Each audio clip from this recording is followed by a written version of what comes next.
अस्सलाम वालेकुम। तो आज हम क्या कर रहे हैं? We are into future indefinite.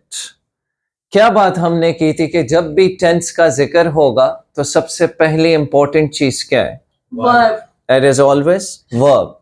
इसी तरह से आज भी हम फ्यूचर का इंडेफिनिट कर रहे हैं, जैसे हमने पीछे दो इंडेफिनिट किए, प्रेजेंट का इंडेफिनिट और पास्ट का इंडेफिनिट। तो आज हमारे पास जो थर्ड मोस्ट इंपॉर्टेंट है, यानी किसी भी टेंस में सबसे ज्यादा इंपॉर्टेंट इंडेफिनिट है, तो आज हम फ्यूचर का इंडेफिनिट कर रहे हैं। प्रेजेंट के इंडेफिनिट में हमने फॉर्म ऑफ वर्ब यूज की, कौन सी? First form. पास्ट के इंडेफिनिट में सेकंड फॉर्म। तो फ्यूचर के इंडेफिनिट में जो हमारे पास फॉर्म ऑफ वर्ब ने यूज होने, that is first form of verb. Now, how to differentiate in between present indefinite and then future indefinite? There is only one thing, and what that is, it's future indicator, which is will. अगर हम will use करेंगे first form से पहले, तो ये असल में किस चीज की साउंड देगा? गा, गी और गे। जैसे कि मैं टेस्ट दूंगा, मैं दूंगी, मैं इंग्लैंड जाऊंगा, मैं ऑस्ट्रेलिया जाऊंगी, जहां पर भी आपने जाना है। So it's your future upcoming time. अब अगर इन केस इसी को हम एग्जाम्पल रखते हैं, आई, यू, वी, दे, इन सब के साथ, और मैं कहूं कि मैं आने वाले टाइम में क्या करूंगा? आई विल टेक टेस्ट या आई टेक आइल्स टेस्ट। मैं आइल्स का टेस्ट दूंगा या दूंगी। इसी तरह से अगर इसको मैं नेगेटिव बनाना चाह रहा हूं, तो I will not take IELTS test. और अगर इन केस मैं इसको इंट्रोगेटिव बनाना चाह रहा हूं, will you take IELTS test, और एंड में हमारे पास क्या हो जाएगा? Question mark. अब इससे आप लोगों को क्या चीज समझ आ रही है? एक काम जो आने वाले वक्त में होगा, so it means that it may be my plan. Possibility हो सकती है, प्रोबेबिलिटी हो सकती है, फैक्ट्स हो सकते हैं।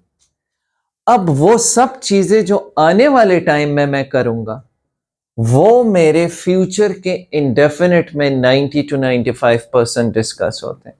लेट्स से कि आपसे कोई पूछता है that what is your next weekend plan?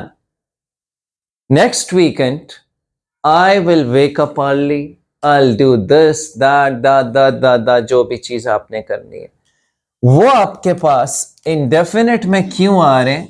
क्योंकि हमने पीछे भी ये बात की है कि इनका क्या मतलब है? नो, और डेफिनेट का क्या मतलब है? लिमिट। यानी ये अनलिमिटेड है।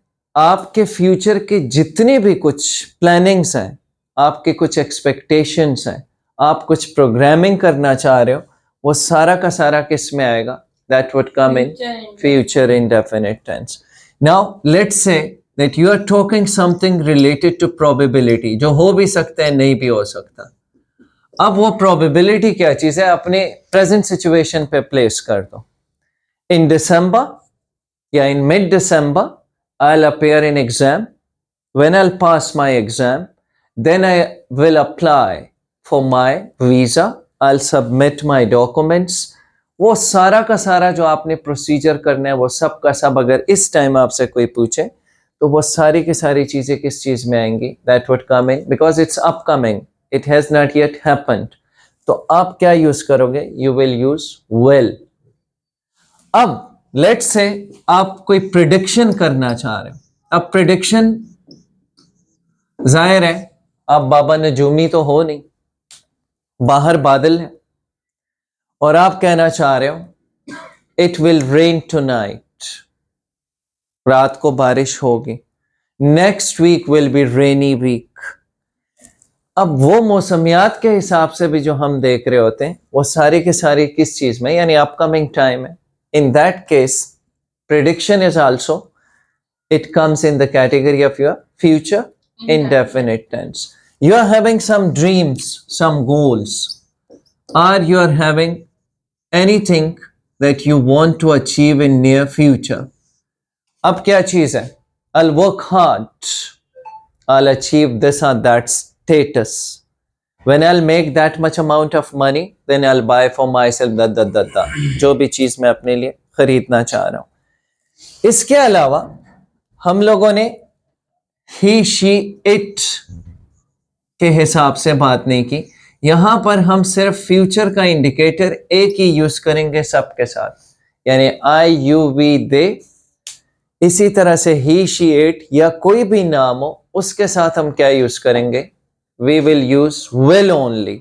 शल हम पास्ट मोड में यूज करते थे. किस चीज के साथ? आई और वी के साथ हम यूज करते थे. आई और वी के साथ हम शल यूज करते थे जिस चीज में हमें श्योरिटी हो, यानी कंफर्म हो. हम I shall do this, we shall, we में भी मैं आ रहा हूं तो उसमें हमें कंफर्मेशन थी, हम शल का यूज करते थे. बट मॉडर्न इंग्लिश में हम क्या यूज नहीं करते? हम शल का यूज नहीं करते. क्यों? क्योंकि मुझे अपने ऊपर भी श्योरिटी नहीं है कि क्या मैं ये काम करूंगा या नहीं करूंगा. ऑर्डर के हिसाब से तो मैं अपने ऊपर ऑर्डर नहीं चला सकता हूं, तो मैंने किसी और के ऊपर क्या ऑर्डर चलाना है. इसलिए मॉडर्न लैंग्वेज में जो हम यूज कर रहे हैं वो सिर्फ हम विल का यूज कर रहे हैं.